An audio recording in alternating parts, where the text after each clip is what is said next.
Johannes Kepler var en tysk matematiker og astronom og astrolog. Han blev født i 1571, den 27. december, og fødestedet det var Weil der Stadt nær Stuttgart i det tyske Romerrige på det tidspunkt.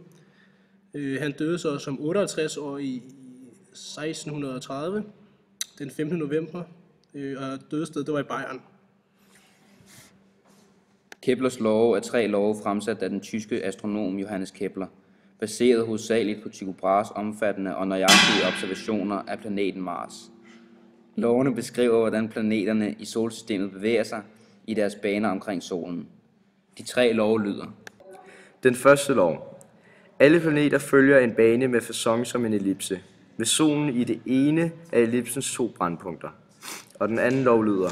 Inden for 2 vilkårlige, men lige lange tidsrum, vil linjen mellem solens og en planets centrummer altid passere et konstant areal.